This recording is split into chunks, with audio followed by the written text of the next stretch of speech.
Hello, welcome. I'm so excited to be here today. Today, we're going to learn about how to set up a church live stream. 5 steps to success on how to set up a church live stream. I'm going to walk you through it. Then, any questions, feel free to leave them in the comments and I'll get back to you. All right, so here we go. How do we set up a church live stream? So, first thing we got to do, step one, is we got to get our equipment. So, what type of equipment do we need? So, first, we're going to need a high quality camera, a camera that is at least capable of shooting at live streaming at 1080p minimum. Now, why did I say 1080p? Because most services, YouTube, Facebook, they allow 1080p now. And a lot of times when people are watching your church service and they might be watching it on their, or if they're watching it on YouTube, right?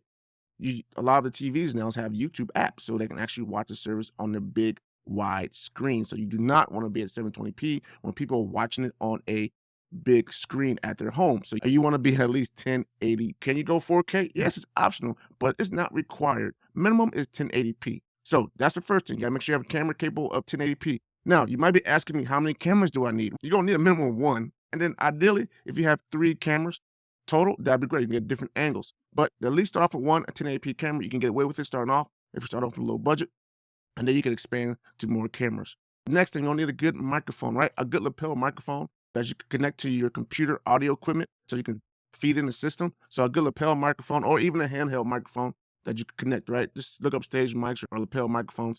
They're all pretty decent out there, right? So just pick one. And how many do you need? Once again, you don't need one. But if you want to get the audience, if you want to make it sound like real live audience background, you want to get some stage mics as well so they can pick up the audience in the congregation so that they hear that background noise. It doesn't seem just stale, right? So you can pick up those microphones. They're like stage mics, audience mics. Look them up. It's really quick. It's really, really simple. They also pick it up depending on your budget. Not required. First thing required though, either handheld microphone or a lapel mic for the preacher, whoever's speaking. Okay.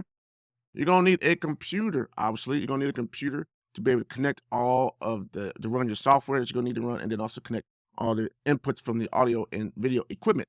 What kind of computer do you get? Well, it's up to you, really. But the only thing you need to make sure is that the computer that you pick this meets requirements of the software, the streaming software that you're going to use. So I would say start off with the streaming software that you want to use and then pick your computer around now. Now, if you have a computer already, then maybe you want to look at the streaming software, pick the streaming software based upon the computer that you already have. But ideally, any new computer that was built since 2018 should be sufficient to run most of the live streaming software that you have. All right, now, here's the next most important thing, and that is internet connection. Look, guys, when you're running and streaming, right, your services, you must be hardwired to your internet. It means you must have an Ethernet cable connected to the back of your computer. Do not use Wi-Fi. Do not use Wi-Fi. I repeat, I tried this years ago. I try to use Wi-Fi and it crashes every time because you got people in the service using your same Wi-Fi and they're bogging down the system. So you must be hardwired to your computer through Ethernet. Now, how much speed do you need? How much upload speed will you need? Well, you need at least 12 megabytes per second upload speed to stream at P to Facebook and YouTube simultaneously. If you have that upload speed on the internet, you're great. If you do not have it, then you might want to look at upgrading internet speed so you can at least simultaneously at 1080p stream to YouTube and Facebook. All right. Now, next thing, you need lighting. Guys, look, I've seen it and it's happened to me. I've seen you have bad lighting, the picture that looks bad.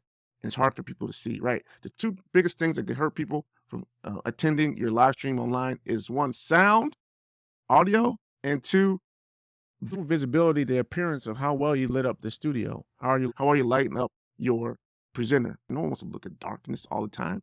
So they're probably going to just move on or not watch it. So make sure that your preacher, whoever's presenting, is well lit. So best way to do that, if you already have a church with stage, just make sure you have some good stage lights that light up all the stage, not just in front of the podium. All right. So that's step one.